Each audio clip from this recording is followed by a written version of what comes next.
الله أحد الله الصمد لم يلد ولم يولد ولم يكن له كفوا أحد.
Урматтуу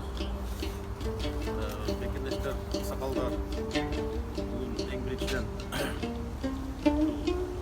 убактыңыздарды бөлүп келип бергениңиздерге чоң рахмат. Башында айта кетсек, мына август айынын аягында аппарат правительстводон кагаз келген, туугандарын таап, Москвада туугандар бар деп, ошол боюнча байланышкыла деген. Анан ошол негизинде издеп кыздарын таптык. Биякта негизинде 3 кыз болгон экен. Бирөөсү каза болуп калыптыр, азыр 2 кыз бар экен. Экөө дагы возрастта кишилер экен.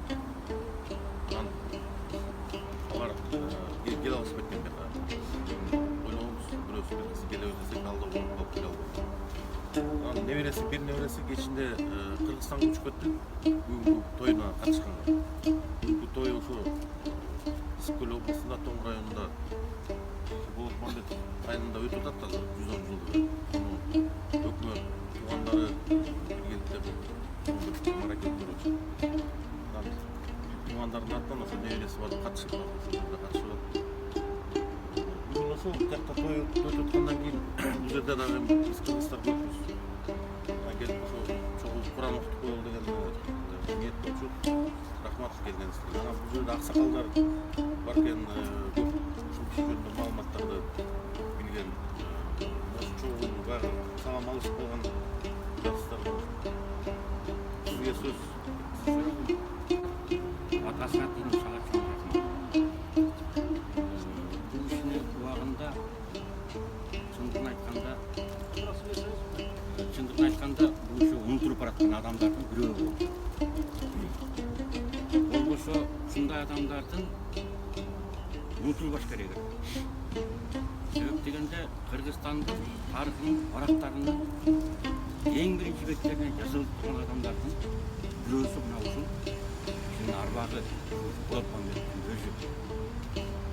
Ушундай жакшы нерсени, жакшылыгын биз кыргыз эли эч качан унутпашыбыз керек. Бирок жакшы жактарын унутпай айтып жүрүшүбүз керек. Эне сага чоң рахмат. Сага атайын өкмөт башчысынан кайрылуу болгон экен. Ошол кайрылуунун негизинде Москвада турган, Московде турган баардыгы бул Болотмамбетов жөнүндө мен жаш кезимде анда студент болчу. Менин атам көп айтчу да бул иштин жөнүндө. Бул иши председатель Сомин болуп дайындалып калды, Разак үчүн. Анан бул ушундай айтканда Кыргыз Республикасынын прорабы деп айтса болот да. Бул иши өзүнүн командасын жыйнап алып туруп, бүт республика боюнча кайсы жерде кайсы жакшы жолдорду салыш керек, кайсы жерге кайсы суудан көпүрөн салыш керек. Ушунун баардыгын эч бир айылдарды калтырбой, бүт республиканы ат менен кыдырып чыккан киши болчу. Мына азыркы биз жүрүп аткан Бишкек Ош жолу, мурдагыча Фрунзе Ош жолу.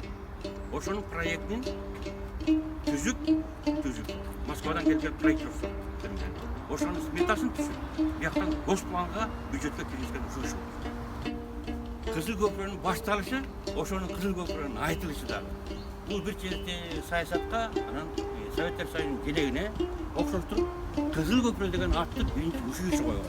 Арбагы ыраазы болсун, жаткан жери жайлуу болсун. Мына ушундай залкар адамдар турганда биз мына азыр күндүк түшүп жолу альтернатив жол курулуп атат. Муну дагы ушу басып өткөн. Арбакка аракандай бата келдик туурабы? Бул ишини унуткан жоксуңар силер. Силерге чоң рахмат. Кудай буйрса, СС менен представителдер жүрүп атат. Бул жерде айтылган сөздөрдү, келген кишилердин сүрөттөрүн жакка жиберип койсоңор, биздин элибиз да ыраазы болуп калат. Арбактар ыраазы болот. Аны Сталин карап туруп күлөт. Күлүп айтат. Болот Мамбетович, вы горный орел, деп айтат. Единственный человек, который за всю мою жизнь первый раз критиковал при всех. Я вас очень уважаю. Ардактуу мекендештер, тарыхы болбой эл болбойт дейт, бирок ошол тарыхты түзгөн биздин ушундай Болот Мамбетов атабыз сыяктуу улуу инсандар болгон Кыргыз мамлекетинин чындыгында түбүн түптөп канча өзүнүн эмгегин, ден соолугун, энергиясын, билимин азыр эле Сакен абабыз айтты, кандай жолдорду курган. Бул киши 7 жыл премьер-министр болуп иштептир. 7 жыл ушунчалык ак эмгек өтөгөн элибизге 7 жылдай ашык министр болуптур суу чарба министрлигинде. Андан тышкары азыр Билимдер академиясында суу чарба анан гидрология боюнча институт бар. Ошол институтта башкарып, илимий жагынан дагы бул киши жетишкен, баягы туш тарабынан өнүккөн адам экен да.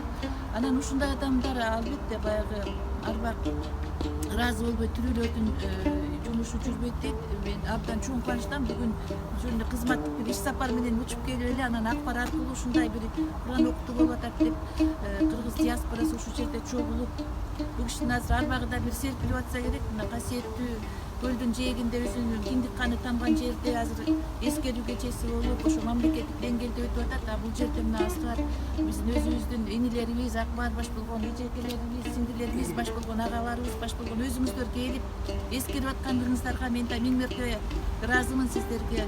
Себеби ушундай аталарыбыз болгон үчүн биз кыргыздар болдук. Бүгүнкү күндө ушундай деңгээлге жетип атабыз. Биз муну эч качан унутпашыбыз керек. Булар өзүнүн өмүрүн абдан ак иштеди, таза иштешти, коррупцияга малынбай иштеди. Кыргыз элибиз, мамлекетибиз өссүн деп эч бир мындай бир мүлк жыйнаган жок, дүйнө жыйын жыйнаган жок. Баары бир тарых баягы өзүнүн ордуна, мезгил өзүнүн ордуна коет экен. Бир убакта болбосо бир убакта ушинтип элибиз эскерет экен, мамлекетибиз эскерет экен. Эми ушул атабыздын жаткан жери жай болсун, аттиң дүйнө, арман дүйнө дегендей өзүнүн баягы туулган жеринен сөөгү коюлбаса дагы, бирок баары бир Россия деген биздин илгери биздин экинчи мекенибиз деп ошондой эле азыр да негизи саясатта эң приоритеттүү багыттар болуп атат. Эми Разаков Исхак Разакович деле өзүнүн мекенине балким бир убактарда бир мезгил келер, ушул киши деле биздин өзүбүздүн мекенибизге кайтаар мезгил келер балким. Азыр эми бизде мамлекетибизде өзүңөр көрүп атасыздар, таза коом куралы деп таза коом долбоорун ишке ашырып атат. Жаштар келди. Ошол жаштарыбыз ушундай адамдардан үлгү алсын, таза иштешсин, мамлекетибиз үчүн, элибиз үчүн. Анан эми атабыздын бүгүнкү окуган Кураны кабыл болсун, баардыгыбызга бир сообу тийсин дегендей. Элибиз аман болсун. Алдыда келе жаткан эми шайлап отурат, чоң саясий шайлап отурат. Татыктуу бир президентти шайлап алалы. Рахмат. Маалымат үчүн дагы бир нерсе айтып кетсек, баягы үйүнө барып бир 2 саат кыздын үйүнө, кичи кыздын үйүнө барып 2 саат отуруп, ошол жерде архивный альбомдор бар экен, 2-3 альбом. Ошону көрүп, сүрөттөрдүн баарын көрүп, анан кичи кызы дагы кичинекейинен ошо атасынын жанында жүрүп көп нерсе өткөн. Анан 35-33 жылдан берки сүрөттөр бар экен да. Анан мына эжем айтып кеткендей, баягы таза иштечү дегендей Бишкектен көчүп кетип жатканда ошондо кызы эстеп атат. 3 сумка менен көчүп кеткенбиз дейт, Москвага кетип атканда. Эжекем айтып кетти, таза иштеген, чындыгында абдан таза иштеп туруп, 40-жылдан баштап ушул мамлекеттик кызматтарда иштеп, абдан бир көп чоң иштерди кылып туруп, анан биз үчүн сиз айткандай же биздин муун үчүн, жаштар үчүн бул киши бир ошо өрнөк болуп, үлгү болуп, ошого окшогон таза кишилер менен таза иштеген кишилерге бизге өрнөк болуп деп ойлойм. Мына элчиликтен дагы өкүл Гүлбарчынжы келди. Гүлбарчынжыга сөз бердим.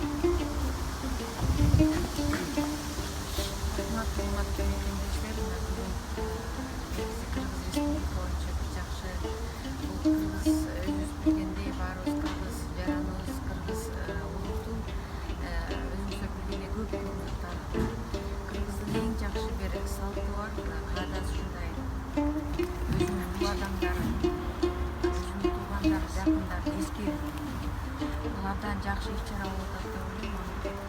Жогоруда айтып кеткендей, элчиликке катып келген өкмөттө ошо туугандарына ошол менен байланыш түзүү боюнча анан ошо кепилдик кызматкерлер таап башка көзү барып, жолугушуп, үй-бүлөсү менен жакындан таанышып, жанагындай өзүнүн калкулу менен таанышып, тарыхы менен таанышып, кыскача айтканда мындар азыр өсүп келаткан жаштарга үлгү боло турган адамдар болчу. Баарыбыз билгендей, азыр жаштар өсүп атат. Коррупция деген сөз, же болбосо бирдеке өзүнүн үйүнө бирдеке алып баруу деген түшүнүк совет мезгилинде баарыбыз билебиз, совет мезгилинде өскөндөр андай түшүнүк жок болчу. Но ошонун эң негизги үлгүсү катары биздин Болот Мамбетович атабыз болуп атат. Мамлекеттин түптөлүшүнө, мамлекет түптөлгөндөн кийин ошонун жакшы жолго салынып кетишине, Кыргыз мамлекети, Кыргыз СССР ошол чоң СССРдин чоң улуу державанын алкагында Кыргыз мамлекети катары өз алдынча өлкө катары иштеп жашап калышына ушундай биздин улуу адамдарыбыздын чоң салымдары бар. Бүгүн баарыңыздарга чоң ыраазычылыгымды билдирем. Элчиликтин жалпы элчиликтин атынан бетте ушул армактарды эскербесек дегендей деги эле эскерүүнү ошондой адамдардын үлгү катарына келаткан жаш муундарга шайлана турган президенттерибизге же болбосо ушундай өсүп аткан мамлекеттик чиновниктерге үлгү боло турган ушундай чыйыр жолду аябай ушундай бир жакшылыкты көрсөтө турган өмүрдү жашап өткөн адамдардын бири. Баарыңыздарга ыраазычылык билдирем. Арбак ыраазы болсун. Келе жаткан жанагы жогоруда айтып кеткендей ушундай бир чоң саясий иш-чара болуп турат. Ошол иш-чарада дагы ар ким өзүбүздүн жарандык парызыбызды көрсөтүп, ар ким өзүбүзгө ылайыктуу, өзүбүз каалаган дегендей бир өзүбүздүн өлкөбүздү өнүктүрө турган жакшы улуу инсанды шайлап алалы. Баарыңыздарга ден соолук, ийгиликтер каалайм. Кыргыз диаспорасынан аксакалдарынан Райым аке сизге алгач демдеген нерсе сизге чоң рахмат. Жептештер, аксакалдар, мамлекеттик тармактан, прессадан келип катышып атасыңар, баарыңыздарга чоң рахмат дейм. Сөз бар го, тарыхы жок калктын келечеги жок деп. Биздин атабыздын салымын, эмгек жолу Москвадан башталган. Мамлекеттин Кыргызстандын, Кыргыз Республикасынын өз убагында өнүгүшүнө, көтөрүлүшүнө, ошо 15 республикасынын арасында өйдөнгенине жеткен салымы абдан арбан. Элчиликтин өкүлчүлүгү пресс-релиз болот го дейм. Болсо бир абзац кошуп койсоңуз, Москвалык кыргыздардын диаспора насыкалдары кеңешинин атынан сураныч биздин атабыздын Болот Мамбетовдун сөөгүндө Кыргызстанга жеткирүү жолун изилдеп, биз ал жетишинче мүмкүнчүлүк болгончо көмөктөшүүгө даярбыз. Биздин суранычыбыз, кайрылуубуз ушул официалдуу түрдө четкелге жеткизип койсоңуз сиздерге сураныч. Атабыздын арбагын сыйлап, Куран сүрүп, балаканыбыз чайып ата берип отурабыз. Булар кабыл болсун. Жаткан жери жайлуу болсун. Чоң саясий келаткан иш-чаранын жыйынтыгы биздин атабыз Болот Мамбетов сыяктуу ажообузга ээ болобуз.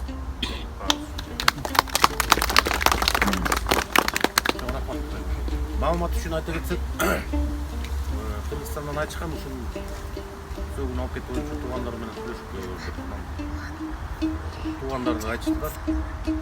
Туугандар же Кыргызстандан Жок, вопрос бул көтөрүлүп атты Кыргызстандачы негизи. Анан туугандардан да сураштыр эле ошо оюн билип көрчү кыздарынан деп. Анан кыздар менен сүйлөштүм, жана небереси менен сүйлөштүм, ошо небереси кичине баягы эмелейт. Ал эми азырынча биз даяр эмеспиз бергенге. Алардын уруксаты жок, эч ким аны. Анан азырынча биз даяр эмеспиз, эми бул жерде жакын эле турушат экен. Ушуну келип хотя бы көрүп ушул жерден эме келип баягы эстеп турабыз дейт да. Анан эми может биз өткөндөн кийин алып кетсе биздин көзүбүз түйүл кезде азырынча биз даяр эмеспиз деп айтат да. Муну эми баягы биз настаивать этип жок деп сүйлөшкөн жокпуз. Баягы предварительно сунуш кылып ушундай жакта демилге көтөрүлүп атат, кандай дейсиңер десем, ошол азырынча даяр эмеспиз деп атат. Эми анын эми дагы сүйлөшүүлөрдү жүргүзүп сүйлөшүш керек го дейм. Жамиле келиңиз анда. Бияқта да айтып берет элем. Неме ушу биринчиден ушинтип эскертүүчү башка кишилерге жалпы ошо уюштуруучуларга чоң рахмат. Биз эми Кыргыздын тарыхын көп окубай калганбыз. Биз окуган учурда бизге башка элдин тарыхы окутушкан ушул кишинин өзү 3 лен ордени бар экен, 4 эмгек кызыл ту ордени бар экен, 1 кызыл жылдыз, 11 медали, анан ардак грамоталары бар экен. Эң көп кыйын жанагы заслугаларынын көбүн Сакенбайка айтып кетти. 175 000 гектар суга жерди коштуруптур, ошончо канал куруптур да. Өзү ошо гидро инженерлик факультетти бүтүн.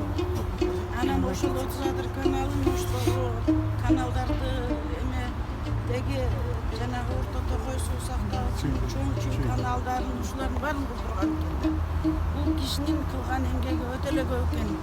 Анан кийин баягындай биздин кыргыздарда ит күлүгүн түлкү сүйбөйт дегендей кичине көп эмгек кылган адамдын душмандары да көп дегендей болуп, ушул кичине незаслуженно забыт, незаслуженно ушул көп жерге айтылбай калган жери бар экен. Ошондой бир эми дагы экинчи эмес, дагы эстеп, дагы эле Кыргызстандын тарыхына алтын тамга менен жазсак, ушул кишини бүгүнкү жазыш керек. Ошону көңүлгө түйүп, эстеп, ошо жүрөлү, бизден кийинкилерге да биз айта жүрөлү. Ошо рахмат. Рахмат Жамил. Мына азыр жаштардын атынан мына Ысык-Көл коомунун төрагасы Акбар Маразаковго сөз берели. Саламатсыздар туугандар. Бул атабызды эскерип, ушул жерде чогуу болгонуңуздарга чоң рахмат, Алла ыраазы болсун. Эми биздин атабыз жөнүндө көп маалымат билген Байка айтып кеткендей, горный орел дегендей, кандай горный орел атабыз өтүп кетсе, Кудай буйрса, биз балдары турабыз, Кудай буйрса, ортобузда ынтымак болуп, бири-бирибизди түшүнүп, бүтүн элде, бүтүн жерде жөлөк таяк эмес, бирибизге ас каза болсок, Кудай буйрса, биз дагы горный орел болуп, Кудай буйрса, ушул атабыздын жолун жолдогонго биз дагы даярбыз. Баарыбызга ынтымак, келгениңерге чоң рахмат. Дагы бир жолу баарыбызга ынтымак. Атабыздын арбагы ыраазы болсун.